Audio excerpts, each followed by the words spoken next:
جو متقی ہو، جو سچ بولتا ہو، جو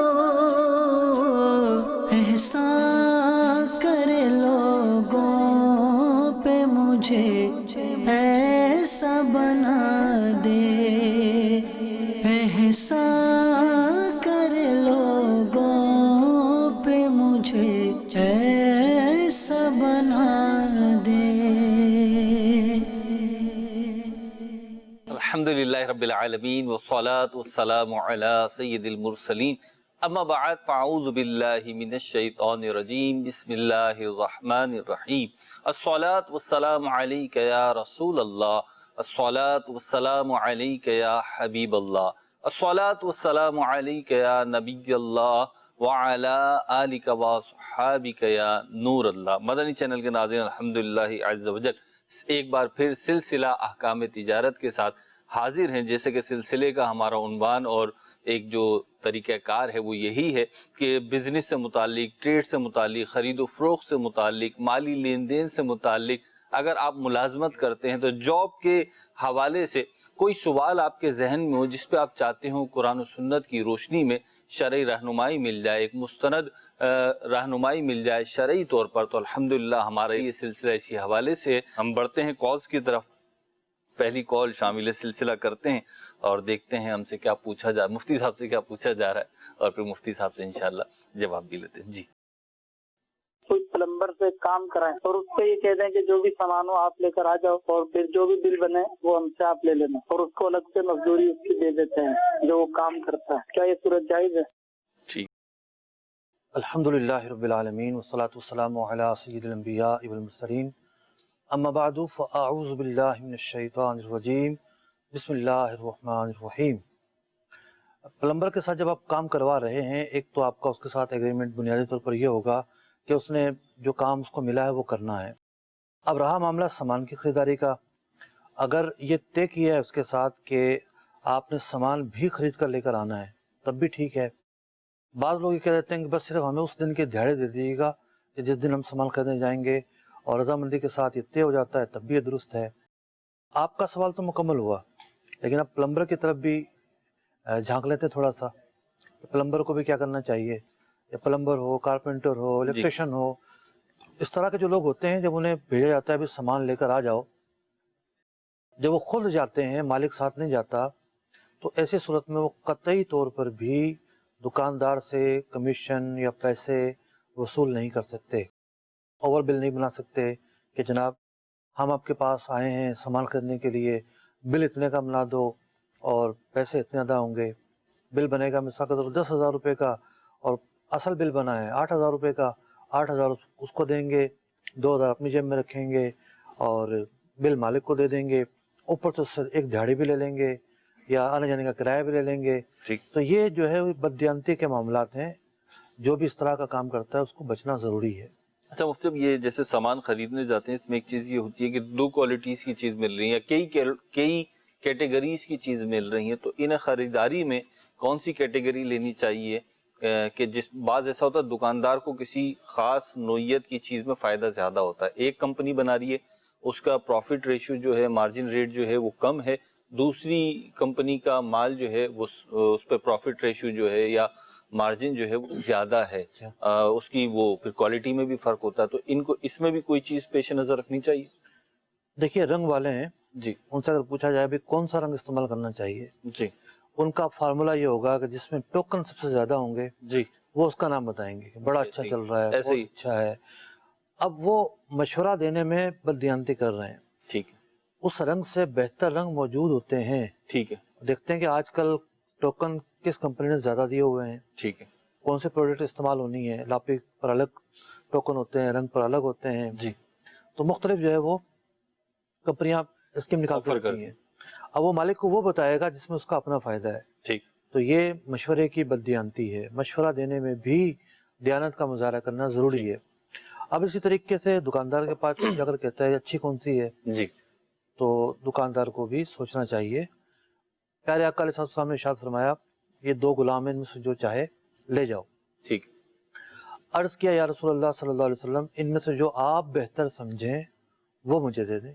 ٹھیک، تو آپ نے ارشاد فرمایا المستشار المؤتمن، جس سے مشورہ طلب کیا جائے اس کے پاس ایک امانت آ جاتی ہے، وہ ٹھیک، امانت کا مظاہرہ کرنا اس پہ ضروری ہوتا ہے، امین ہے وہ، امین ہے۔ پھر آپ نے فرمایا کہ ان میں سے ایک کو میں نے نماز پڑھتے ہوئے دیکھا ہے۔ ٹھیک ہے، اب بہتری جو ہے وہ دین کے اعتبار سے بہتری ٹھیک، جس میں آپ کو نظر آئی وہ پھر غلام روانہ کیا۔ ٹھیک، تو جب ایسا سوال ہوتا ہے نا کہ کون سی چیز بہتر ہے، اب سامنے والے کو جو ہلے ہیں یا کوئی ادھر ادھر کے جملے ہیں اب وہ نہیں بولنے، جی، اب جو حقیقت حال ہے اس کے تحت جواب دینا ہے۔ ٹھیک۔ اس ویسے کسٹمر جو ہوتا ہے وہ بھی یہ کہہ کر بعضوں کا آزمائش میں نہیں ڈال دیتا دکاندار کو کہ آپ فیصلہ کریں، کیونکہ اس کے پاس تو بہت ساری چیزیں، بہت سارے میٹیریل اور بہت مختلف کنڈیشنز ہوتی ہیں۔ کسٹمر کا تو رائٹ ہے کہ وہ دکاندار سے پوچھے کون سی چیز بہتر ہے، کیونکہ ڈبے سے تو ڈبہ تو اس نے پھاڑا نہیں ہے، جی جی، بعض چیزیں ابھی جو تو ہے نا چل ہی رہی ہے بات۔ دکھنے میں ایک جیسی ہوتی ہیں، دکاندار کو پتا ہوتا ہے کس چیز کی شکایتیں آ رہی ہیں، ٹھیک، کس چیز کی شکایت نہیں آ رہی، صحیح، تو وہ دکاندار سے ایسا سوال پوچھنے کا رائٹ تو رکھتا ہے۔ ٹھیک، صحیح فرمایا آپ نے، دکاندار کو پتا ہوتا ہے، اور بعضوں کا دکاندار خود بھی یعنی وہ بغیر مانگے بھی مشورہ دے دیتے ہیں کہ بھئی اس چیز میں شکایت آ رہی ہے، اس کے بجائے آپ یہ لے جائیں۔ بہرحال آپ کے سوال کے آپ کا سوال کا جواب بھی اور آگے اب بھی یہاں یہ بھی کافی ہوتا ساری، ہے، جی ایک اور چیز بھی ہوتی ہے، اب گاہک نے بڑی جناب حجت بازی کی جی، اور 100 سے قیمت جو ہے نا 20 روپے پہ لے آیا، ٹھیک ہے، یا 1000 سے 400 روپے پہ لے آیا، دکاندار سوچتا ہے ٹھیک ہے کوئی مسئلہ نہیں ہے، ہے تو گوڈ ہمارے ہاتھ میں، جی ہاں، اب وہ ایک اور 500 روپے والی چیز کے فضائل بیان کرتا ہے ٹھیک ہے، کہ یہ چیز لے جاؤ بڑی اچھی ہے، ہوں، بس 2000 روپے کی یہ چیز، اس کی اصل قیمت 500 روپے، جی جی جی 2000 روپے، اس کو پتا ہے کہ اس نے آنا ہے تو 1200 پہ آنا ہے، جی اور وہ پہلی والی جو قیمت ہے وہ یہاں سے نکال لے گا۔ جی، اب جو اس نے مشورہ دیا وہ غلط دیا کہ یہ چیز اچھی ہے، یہ چیز بہتر ہے، اتنی قیمت میں تو وہ اچھی نہیں کہلائے گی۔ جی جی جی، تو اب ایسا بھی معاملہ بعض دکانداروں کی طرف سے ہوتا ہے۔ اب کسٹمر جو ہے وہ کنفیوز ہو جاتا ہے کیا کرے، اور بعض اوقات تو وہ سستی چیز جو ہے حقیقتاً جو سستی ہے وہ خرید لیتا ہے مہنگی مفتی، بلکہ یہ بھی ہوتا ہے، میں یہاں پہ عرض کروں، یہ تھوڑے بلاک ہیں دونوں ایک جیسے ہیں دکھنے میں نا، اس اب کرتے یہ ہیں کہ بھئی یہ اوریجنل ہے اور یہ نقل ہے، اچھا یہ دونوں ہی نقل ہے لیکن یہ اوریجنل ہے اور یہ 2000 کا ہے اور یہ نقل ہے یہ 500 کا ہے۔ اب کسٹمر بالعموم جو ہے وہ اچھی چیز، معیاری چیز لینا چاہتا ہے تو وہ کہتا ہے بھئی اوریجنل دے دو، اب وہ کنفیوز بھی ہو گیا اور وہ اوریجنل کے نام پہ جو ہے وہ ڈپلیکیٹ بھی لے گیا، اور خوش ہے وہ کہ وہ دیکھو دکاندار نے مجھے گویا کہ سچ کہا، جو ڈپلیکیٹ چیز تھی وہ ڈپلیکیٹ بتائی اور جو اوریجنل تھی وہ اوریجنل بتائی۔ تو بہرحال زندگی گزارنی ہے تو پہچان تو پیدا کرنا پڑے گی، اور ٹھوکرے کھا کھا کے بہت ساری چیزیں سیکھی جاتی ہیں، اور دوسرا طریقہ یہ ہے کہ تجربے کار لوگوں سے پوچھ کے نقصان سے بچا جائے۔ بہرحال آپ کا سوال کا جواب بھی اور اس کے ضمن میں بہت ساری اور بھی باتیں آ گئیں، اگلی کال شامل ہے، سلسلہ کرتے ہیں۔ جی شہزاد علی اطاری مرکز نوریہ لاہور سے عرض کرو، سوال یہ ہے میرا کہ اگر کسی شخص نے اپنے دوست کو کچھ پیسے ادھار دیے اور اس شخص کا کوئی کاروبار ہے اور جس نے ادھار دیے وہ اس کے پاس جاتا ہے کوئی چیز خرید، تو وہ اس مروت کی وجہ سے کہ جو اس نے اس کو ادھار دیا اس کو ڈسکاؤنٹ کر دیتا ہے یا چیزیں کئی دفعہ فری بھی کر دیتا ہے اس کو، اس شخص کا اس سے اس طرح کا سودا لینا کیسا کہ وہ مروت کی وجہ سے کہ اس نے مجھے ادھار دیا ہوا اور یہ مجھے ڈسکاؤنٹ کرتا ہے اچھا خاصا اور اس سے چیزیں بھی جا کے لیتا ہے، تو برائے کرم اس کے بارے میں جواب ارشاد فرما دیجیے کہ اس کا اس طرح کا ڈسکاؤنٹ لینا کیسا۔ ٹھیک ہے جی، امام اعظم ابو حنیفہ رضی اللہ تعالیٰ عنہ، آپ تو اس شخص کے گھر کی دیوار کے سائے میں بھی کھڑے نہیں ہوتے تھے جس کو آپ نے قرض دیا ہوتا تھا، کہ اس کی دیوار کا جو سایہ ہے وہ بھی مجھ تک نہ پہنچے اور میں اس سے بھی کوئی بینیفٹ نہ اٹھاؤں۔ ایک تو یہ ہوتا ہے کہ قرض لینے سے پہلے بھی اسی طرح کا معمول تھا کہ یہ اسی کے پاس جاتا تھا اور اپنا ڈسکاؤنٹ وغیرہ ملتا تھا، جی ہاں قرض جس کو دیا ہے، جی ایک دوستانہ ماحول تھا، بے تکلف کا معاملہ تھا، اور اس کے بعد بھی یہ معاملہ رہا، ٹھیک ہے، تب تو ہم یہ نہیں کہیں گے کہ قرض کی وجہ سے جا رہا ہے، ٹھیک ہے، جیسا پہلے معاملہ تھا ویسے ہی اب ہے، ویسا اب ہے۔ ٹھیک ہے، اگر قرض دینے کے بعد پھر دل میں تمنا پیدا ہوتی ہے میں نے اس پر یہ احسان کیا ہے، قرضہ دیا ہے، اب میں اس سے فائدہ اٹھاؤں، جی تو اب کم از کم جو ہے وہ 2 گناہ ہوں گے۔ ایک تو یہ ہوگا کہ قرض پر فائدہ اٹھانا سود کے زمرے میں آتا ہے، یہ بھی سود ہو جائے گا، جی ہاں، ٹھیک، اور دوسرا اگر گناہ نہیں بھی ہوا ہے، چلو گناہ کی صورت پیش نہیں آئی، دوسری چیز یعنی سود والا معاملہ نہیں ہوا، سود والا ہو گیا، ٹھیک ہے، وہ تو ہم نے جواب دے دیا نا، ٹھیک ہے، وہ نہیں ہے۔ اب کیا ہے، قرضہ دینا ایک اچھی بات ہے، صحیح، نیکی کا کام ہے، اب آپ اس نیکی کے کام کو ذاتی فائدے کے جب استعمال کریں گے تو وہ نیکی کا کام تو نہیں رہے گا. ٹھیک ہے, اخلاص اس میں سے غائب ہو گیا. جی ہاں. ٹھیک ہے, تو اس سے بچنا چاہیے. بچنا کیا چاہیے؟ بچنا لازم ہے آپ کے اوپر. اگلی کال دیجیے. میرا ایک سوال ہے. میں ایک جگہ نوکری کر رہا ہوں اور وہاں پر سود کا نظام ہے, جو بینک وغیرہ سے قرض لے کر سود کی بنا پر قرض لیا جاتا ہے, اور اس کے حساب کتاب میں بھی تھوڑا شامل ہوں. تو کیا میرے لیے یہ نوکری کرنا جائز ہے؟ ٹھیک ہے جی, جواب دیتے ہیں. دیکھیے, کئی طرح کی صورتحال ہوتی ہے. بعض اوقات ایک ادارہ جو ہے وہ سودی لین دین میں ملوث ہوتا ہے. اس کے بہت سارے کام ہوتے ہیں. ایک سیکشن یا ایک قسم کا کام وہ ہوتا ہے کہ جس کے اندر سود کا لین دین بھی پایا جاتا ہے. ٹھیک. اب معاملہ یہ ہے کہ اس ادارے میں کام کرنے والا ہر آدمی نہیں, ایسا نہیں ہوگا کہ جو سود کے معاملے میں انوالو ہو رہا ہوگا. ٹھیک. کچھ ایسے ہوں گے جو بالکل لا تعلق ہوں گے. ٹھیک. جو بالکل لا تعلق ہوں گے تو ان پر کوئی الزام نہیں ہے. دوسرے وہ ہوں گے جو تھوڑے بہت لا تعلق ہوں گے اور اکثر جو کام ہے وہ حلال کرتے ہوں گے. صحیح. تو جو غلط کام تھوڑا سا بھی کیا اتنی غلطی کہلائے گی, بقیہ کام جو درست ہیں وہ درست کہلائیں گے. اور اگر ٹوٹل ہی کام سود ہی کے لین دین میں ملوث ہونا ہے تو اب ٹوٹل کام ہی اس کے غلط کہلائیں گے. تو اگر تھوڑی مقدار میں بھی یہ کام کیا جاتا ہے, بہرحال یہ کام تو غلط ہے, اس کے کرنے کی اجازت نہیں ہے. کوئی ایسی صورت بنائیں کہ آپ یہ کام نہ کریں. ٹھیک. اگلی کال دیجیے جی. یہ بات معلوم کرنی ہے کہ بعض مارکیٹوں کے اندر بعض لوگ اس انداز میں کاروبار کر رہے ہوتے ہیں, جیسے کہ ایک تو بروکر ہوتا ہے جو کہ بیچ کا بندہ ہوتا ہے اور خرید و فروخت کرنے والے کو آپس میں ملا دیتا ہے اور اپنی بروکری لے لیتا ہے. ایک وہ بندے ہوتے ہیں جو کسی کے پاس کوئی اچھی پروڈکٹ مل رہی ہو تو اس کو جو ہے وہ بروکری نہیں کہیں گے, پتہ نہیں کیا کہیں گے, کہ اس کو جو ہے وہ دوسرے بندے کو دکھاتے ہیں اور کہتے ہیں کہ بھائی مثال کے طور پر 10 روپے کی چیز مل رہی ہے تو اگلے کو بولتے ہیں بھائی یہ 12 روپے میں سمجھ میں آتی ہے تو میں آپ کو, یعنی کہ الفاظ یہ ہوتا ہے کہ میں دلوا دیتا ہوں, جبکہ وہ بروکری نہیں ہوتی, وہ ملا نہیں رہا ہوتا. وہ یہ کہتا ہے کہ بھائی آپ کو 12 روپے میں چاہیے تو میں آپ کو دلوا دیتا ہوں, آپ پیمنٹ شیڈول طے کر لو تو جو ہے میں آگے بات کر کے آپ کو دلوا دوں گا. تو وہ جیسے 11 روپے میں یا جتنے میں بھی سودا ہو جاتا ہے اور وہ اٹھا کر اس کو دلوا دیتا ہے. اب ایسے بندے کو کوئی ایک اور بندہ ایز اے انویسٹمنٹ کے طور پر کہتا ہے کہ بھائی کوئی اچھا پروڈکٹ مل رہا ہو تو آپ مجھے انویسٹمنٹ کے طور پر دلوا دینا. اب اس بندے کو اگر کوئی چیز ایسی مل رہی ہے جو اس کو پتا ہے کہ یہ مجھے 10 روپے کی مل رہی ہے تو میں 15 روپے میں بآسانی بیچ سکتا ہوں اور بآسانی یہ بک جائے گی.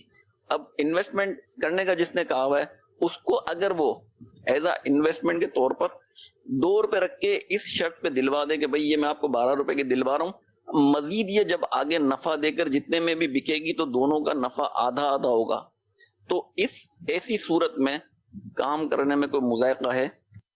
ٹھیک ہے جی, بڑا ٹپیکل سوال. جو صورت آپ نے بیان کی ہے وہ آخر میں اصل میں سوال ہے. پیچھے جتنا پس منظر بیان کیا اس پر ہم بات نہیں کرتے. جو آپ نے سوال پوچھا ہے یہ ناجائز صورت ہے اور اس طرح کا کام کرنا جائز نہیں ہے. وجہ یہ ہے کہ جس نے چیز دلوائی ہے نہ تو اس نے اس پر کام کیا ہے. ایسا نہیں ہے کہ وہ چیز آگے سے جا کے بیچی ہو, خود بیچ کر پھر نفع ہوا, وہ تقسیم ہوا. اس نے تو کوئی ایسا کام کیا ہی نہیں ہے, نہ اس نے اپنی انویسٹمنٹ لگائی ہے. تو جب نہ ورکنگ ہو نہ انویسٹمنٹ ہو تو پھر نفع کس چیز کا؟ اگر بروکری کی کوئی صورت بنتی ہے تو بروکری میں یہ تو نہیں ہوتا کہ جناب آپ اس کو آگے جا کے بیچو گے, جتنا نفع ہوگا اس میں ہم حصے دار ہو جائیں گے. تو یوں یہ بروکری کا جو تقاضا ہے یہ شرط پوری نہیں کر رہی. زیادہ سے زیادہ اتنا ہو سکتا ہے کہ اس طرح کا کام کروانے والے کی جو محنت مزدوری بنتی ہے وہ دی جا سکتی ہے, اس کے علاوہ نہیں. ٹھیک. اگلی کال دیجیے جی. میں یہ کوشچن میرا یہ ہے سر کہ میں نے اپنے بھائی کو جو ہے وہ گھر دیا ہوا ہے اپنا, اور اس کا جو ہے وہ رینٹ تقریباً 30,000 ہے. تو میں خود کسی اور شہر میں اپنے کرائے پر رہتا ہوں. کیا وہ 30,000 جو اس کی رینٹ کی ویلیو ہے میں زکوٰۃ میں اس کو ایڈجسٹ کروا سکتا ہوں؟ جی نہیں, زکوٰۃ میں آپ ایڈجسٹ نہیں کروا سکتے. وجہ اس کی یہ ہے کہ زکوٰۃ کے لیے ضروری ہے کہ آپ اپنا مال خرچ کریں, مال نکال کر دوسرے کو دیں. آپ نے تو کوئی مال دیا ہی نہیں ہے. آپ نے اپنا گھر اپنے بھائی کو رہنے کے لیے دے دیا کہ بھئی یہ مفت میں آپ کو دیا, آپ رہتے رہو. اور ٹھیک ہے کوئی کرایہ دار رہتا تو وہ پیسے دیتا, کرایہ آپ کو آتا, ارننگ ہوتی, انکم ہوتی, آپ رقم کے مالک بنتے تو اس رقم کو آپ جو جائز استعمال ہے وہ کر سکتے تھے. لیکن یہاں تو آپ کسی قسم کے مال کی ادائیگی کر ہی نہیں رہے ہیں. مال کی ادائیگی نہیں کر رہے تو زکوٰۃ کی ادائیگی کیسے ہو سکتی ہے؟ ٹھیک. اگلی کال دیجیے. میرا مفتی صاحب سے یہ عرض ہے کہ ہمارے یہاں پہ کچھ لوگوں نے لیا بینک سے لون، تو ہم نے ان کو منع کیا کہ آپ لون نہ لو، یہ سود ہے۔ تو انہوں نے کہا کہ مجبوری میں سود لینا پڑتا ہے، کیا یہ کہنا صحیح ہے یا غلط؟ دیکھیے، یہ اپنے دل کو منانے والی بات ہے کہ مجبوری میں سود لینا پڑتا ہے۔ آج ہم اگر دیکھیں بڑے بڑے کاروبار کرنے والے اور جن کے کاروبار کروڑوں میں اربوں میں پھیلے ہوئے ہیں، وہ بھی سود لے رہے ہیں۔ سود کی وجہ سے انڈسٹری کے اندر ایک بہت بڑا حصہ جو ہے وہ دیوالیہ پن کا بھی شکار ہو جاتا ہے۔ ایک صاحب پچھلے دنوں ملے جی کہ میرا پارٹنر تھا، اس نے بھی اتنی رقم ملائی، میں نے بھی اتنی رقم ملائی، جی نفع ہوا تو دونوں میں اتنا ہی تقسیم ہوا۔ ٹھیک اب میرا پارٹنر روتا ہے کہ جی مجھے تو کچھ بچتا ہی نہیں ہے۔ ٹھیک کیوں روتا ہے؟ اس کے پاس انویسٹمنٹ تھی نہیں، اس نے تو بینک سے اٹھائی تھی، وہ بینک جمع کرا دیتے بینک سے پیسے اٹھائے تھے۔ اب جب بینک سے پیسے اٹھائے تو اتنا سارا اس کو سود دینا پڑتا ہے۔ جی تو سود کا جو قرضہ لیتے ہیں، قرضہ لیتے وقت اپنے دل کو منانے کے لیے بہت ساری باتیں کرتے ہیں، مجبوری ہے اور یہ معاملہ ہے اور وہ معاملہ ہے، حالانکہ فی الحقیقت مجبوری نہیں پائی جا رہی ہوتی۔ اب یہ مثال میں لوں، اسے کو 2-3 کروڑ روپے اٹھائے ہوں گے، جی 2-3 کروڑ روپے نہیں ہے آپ کے پاس، چند لاکھ روپے ہیں، تو چند لاکھ سے کیا کام نہیں ہو سکتا؟ اسی اسٹیٹس کا کام کر لو کوئی۔ لیکن یہ ہے کہ جناب میں جو سوچ رہا ہوں وہ ہو، جی لاکھوں میں نہیں میں کروڑوں میں کھیلوں گا، جی سودی قرضہ لے لیتا ہوں۔ ایسا آفس ایسا گھر چاہیے۔ اس طرح کی چیزوں کو لوگ مجبوری بناتے ہیں اور اس کو بنیاد بنا کر یہ سوچتے ہیں کہ ہم سودی قرضہ لے سکتے ہیں۔ کیسے جائز ہو سکتا ہے؟ ٹھیک تو سود جو ہے وہ ایک گناہ کا کام ہے، ایک ایسا کام ہے جس کو اللہ اور اس کے رسول کے ساتھ جنگ کرنے کے مترادف قرار دیا گیا۔ اس سے بچنا بہرحال ضروری ہے۔ مجبوری کی صورتیں کچھ ہیں جس کو شرعی اعتبار سے مجبوری کہا جائے، وہ مجبوری ہوتی ہے، عام حالات میں مجبوری نہیں ہوتی۔ صاحب نے درست بات فرمائی، اور اگر اس کا بڑا ایک پرسنٹیج دیکھیں، بڑا حصہ دیکھیں، تو وہ کاروباری قرضوں ہی میں ہوتا ہے سود زیادہ تر، اور وہ ہوں گے جن کے خود کے کروڑوں اربوں روپوں کے کاروبار ایک ہوں گے، بہت بڑی کمپنیز ہوں گی۔ پارٹی سے ملاقات ہوئی، فیکٹری آنر ہیں، اچھا گھر ہوگا جس علاقے میں وہ رہتے ہیں، اسی طرح گھر ہوتے ہیں۔ ان کی بات سن کے میں حیران رہ گیا۔ میری نظر میں تو وہ ایک بہت بڑے بزنس مین ہیں۔ ٹھیک جب دل کی بات انہوں نے سامنے رکھی تو کہنے لگے کہ میرا سب کچھ سود میں ڈوبا ہوا تھا، اللہ سوائے جس گھر میں رہتا ہوں اس کو نکال کے کچھ باقی نہیں بچتا، اتنا سودی قرضہ چڑھ چکا ہے۔ جی۔ اب میں نے ذہن بنایا، میں سود سے پیچھے ہٹ رہا ہوں، اور پیچھے ہٹتے ہوئے اب مجھے برکتیں مل رہی ہیں۔ اور بڑا سکون ہوتا ہے مجھ سے، میں نے کئی تو نہیں، 2 کی میں نے باقاعدہ پڑھا ہے جو بہت بڑے بزنس مین ہیں پاکستان میں، ان کا نام ہے، انہوں نے باقاعدہ لکھا بھی اور کہا بھی اس بات کو کہ جب ہم سودی لین دین سے باہر نکلے تو نکلتے ہوئے تھوڑی سی تکلیف ضرور ہوئی، تھوڑی سی پریشانی ضرور ہوئی، لیکن اب ہم جو ہیں ویسے ریلیکس بھی ہیں، پیس آف مائنڈ جسے آپ کہتے ہیں اور پیس آف لائف جسے آپ کہتے ہیں وہ بھی ہے، اور دوسری بات یہ کاروبار بھی اچھے طور پر رن کر رہا ہے۔ لیکن مجھ سے اب ایک یہاں پہ بات ہے کہ اگر چلیں وہ کروڑوں 2 کروڑ 10 کروڑ کا قرضہ نہیں ہے، سود نہیں ہے، اگر کوئی چھوٹا موٹا 1,00,000 2 لاکھ کا 50,000 کا 1 لاکھ کا بھی سودی لین دین کرتا ہے تو اس کی بھی تو اجازت نہیں ہوگی نا؟ بالکل اجازت نہیں ہوگی۔ ٹھیک، اگلی کال شامل سلسلہ کرتے ہیں اور دیکھتے ہیں ہم سے کیا سوال کیا جا رہا ہے۔ جی احکام تجارت میں میرا یہ سوال ہے کہ مارکیٹ میں ایسے بھی کسٹمر ہوتے ہیں جو صرف بل مانگتے ہیں اور آگے یہ بل انٹری میں ٹیکس میں میچ کر کے آگے شو کرتے ہیں، جبکہ وہ مٹیریل نہیں خریدتے ہیں، مال نہیں خریدتے ہیں، لیکن اتنے اماؤنٹ کا مارکیٹ میں بل بیچا جاتا ہے جو کہ ان کو ٹیکس کی انٹری آگے شو کرنی ہوتی ہے۔ تو اس قدر کرنا، اس قدر بغیر مال بیچا ہوا بل بنا کر دینا شرعاً درست ہے یا نہیں؟ رہنمائی فرمائیں۔ ٹھیک ہے، اور اس میں مجھ سے بعض اوقات بل بنانے والے جو ہیں کچھ نہ کچھ کمیشن، کچھ نہ کچھ اپنا منافع رکھتے ہیں، کیونکہ جب کوئی چیز خریدی نہیں ہے اس کا بل دے رہا ہے۔ یہ بھی ایک دکان ہے پوری، جی کاروبار ہے۔ یہ دکان اس لیے تو کھول کے بیٹھے ہیں، اسی لیے دکان کھول کے بیٹھے ہوئے ہیں جی کہ ان کو پیسے ملتے ہیں جی اس کے بدلے۔ بعض مینوفیکچرنگ کمپنیاں ہوتی ہیں، ان کو اجازت ہوتی ہے کہ جناب جو مال آپ خریدیں گے اور پروڈکٹ بنا کے آپ بھیج رہے ہیں یہ آپ کو ریٹرن مل جائے گا، تو وہ بل اس طرح بیچ کر یہ شو کرتے ہیں کہ ہم نے یہ مال خریدا بیچا، گورنمنٹ سے بھی لیتے ہیں، سامنے والا بھی گورنمنٹ کو دھوکہ دیتا ہے۔ تو دیکھیں حقیقت کے خلاف یہ سب چیزیں ہیں نا، ہر ایک عام آدمی سمجھ سکتا ہے کہ یہ صحیح ہیں یا غلط ہیں۔ اس کا صحیح اور غلط ہونے کا فیصلہ کرنے کے لیے کوئی بلب جلانے کی یا کوئی ٹیوب لائٹ جلانے کی ضرورت تو نہیں ہے، واضح مسئلہ ہے۔ تو اس طرح کے جو طریقے ہیں ان کا ارتکاب کرنا درست نہیں ہے، ان سے اجتناب کرنا لازمی ہے۔ مطلب اس میں ایک چیز یہ آتی ہے جو بار بار میں پوچھتا بھی رہتا ہوں کہ اب جیسے بل بنانے والا معاملہ، یعنی یہ تو ایسی صفاقی آ جاتی ہے اور ایسی جسے کہتے ہیں گویا کہ خون سفید ہو جاتا ہے کہ میڈیکل لائن میں بھی یہ بہت زیادہ ہے کہ دوائیوں کے بعض کمپنیز جو ہیں اپنے امپلائیز کو وہ میڈیکل الاؤنس دیتی ہیں، میڈیکل کے جو ہے وہ بل دیتی ہیں کہ اگر آپ نے کسی ہاسپٹل میں وزٹ کیا ہے تو ڈاکٹر کے جو اخراجات ہوئے ہیں، آپریشن کے جو اخراجات ہوئے ہیں یا میڈیسن کے جو اخراجات ہوئے ہیں تو وہ چارجز کمپنی دیتی ہیں، اس میں سے کچھ حصہ دیتی ہیں۔ تو اب اس کے بھی جو ہے وہ جعلی بل بن رہے ہوتے ہیں۔ اچھا دوا جو لکھی گئی وہ 1 ہفتے کی لکھی گئی تو وہ 1 مہینے کی کروا لی گئی، تو اس طریقے سے اس میں بھی جا رہا ہوتا ہے۔ تو اب جو کر رہا ہے، جو کروا رہا ہے، یعنی میڈیکل دوائی خریدی ہی نہیں، دوائی خریدی نہیں یا 7 دن کی لی ہے اور 1 مہینے کا بل بنوا لیا، آگے جو ہے نا وہ پیسے بل جمع کروا دیا، پیسے وصول کر لیے، جی دھوکہ یہ جعلی میڈیکل سرٹیفکیٹ بھی تو بنتے ہیں۔ جی بالکل بنتے ہیں، بالکل ایسے ہی ہے۔ اللہ ہمیں بچنے کی توفیق عطا فرمائے۔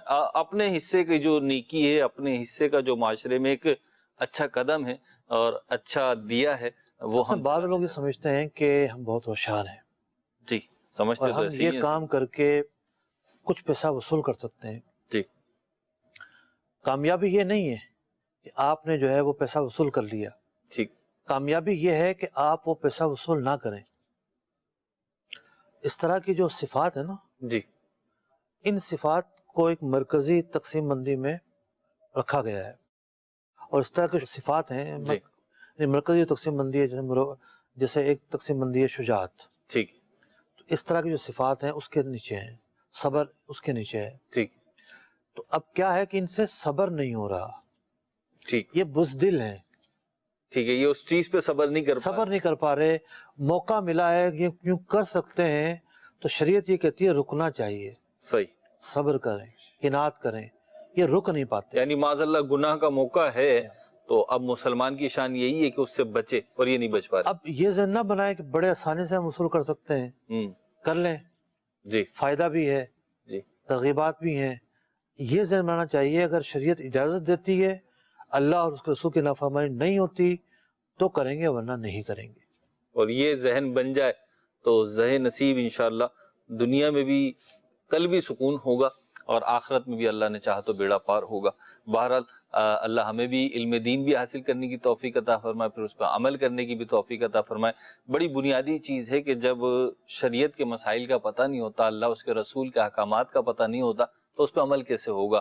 اور بالخصوص تجارت کے حوالے سے، ملازمت کے حوالے سے، وے آف ارننگ کے حوالے سے اگر آپ دیکھیں تو ہم بہت ساری چیزیں سیکھتے ہیں، لیکن شرعی مسائل، شریعت اسلامیہ کیا کہتی ہے وہ ہم نہیں سیکھتے، اور ہمارا سلسلہ احکام تجارت جو ہے وہ یہی پلیٹ فارم فراہم کر رہا ہے تاجروں کو، مالی لین دین کرنے والوں کو، انویسٹرز کو، کہ آئیے اپنا سوال پیش کیجئے اور شریعت اسلامیہ جو رہنمائی فراہم کرتی ہے، اللہ اس کے رسول کے احکامات کے تحت شریعت نے جو ہمارے لیے احکامات مرتب کیے ہیں ان کو سن لیجئے، ان پہ عمل کیجئے۔ اللہ ہمیں عمل کی توفیق عطا فرمائے۔ اس کا ایک بہترین ذریعہ یہ ہے کہ احکام تجارت بھی دیکھتے رہا کریں۔ اگلی کال شامل سلسلہ کرتے ہو، دیکھتے ہم سے کیا پوچھا جا رہا ہے۔ میرا مفتی صاحب سے یہ سوال ہے کہ میں ایز اے فریٹ فارورڈر کام کرتا ہوں، شپنگ کمپنی سے $1000 میں کنٹینر کرایہ طے کرنے کے بعد کسی بھی کنٹینر کا میں وہ کسٹمر کو $1100 میں بیچ دیتا ہوں یا $1200 میں بیچ دیتا ہوں، تو یہ جو $100 یا $200 میں اپنا کمیشن رکھ کے بیچ رہا ہوں، یہ جائز ہے یا ناجائز ہے؟ اس کی ذرا وضاحت فرما دیں۔ السلام علیکم۔ ٹھیک ہے، دیکھیے ہمارے پاس یہ سوال ایک صاحب لے کر آئے تھے ایک مرتبہ، تو ہم نے ان سے کچھ مزید معلومات لیں۔ معلومات لینے کی وجہ یہ بنی کہ یہ مثال کے طور پر کپ ہے، کسی نے کرایہ پر لیا ہے، اب اگر یہی کپ وہ کسی اور کو کرایہ پر دیتا ہے، ظاہر بات ہے اکثر صورتوں میں وہ زیادہ پیسے میں دے گا، ٹھیک ہے، تو پھر کچھ شرائط ہیں۔ اگر زیادہ پیسے میں آگے کرایہ پر دینا ہے، ایک شرط یہ ہے کہ کوئی اضافہ کیا ہو، ٹھیک ہے، دوسری شرط یہ ہے کہ کائنڈ آف جو سمن ہے وہ چینج ہو جائے، ٹھیک ہے، جیسے ڈالر میں لیا تھا اور اس کی جگہ کوئی اور جو ہے نا گڈس لے لے، اچھا، کوئی چینی لے لے، کوئی گندم لے لے، ٹھیک ہے، ٹھیک ہے، ایسا عام طور پر ہوتا نہیں ہے۔ ٹھیک ہے، اب معاملہ یہ ہے کہ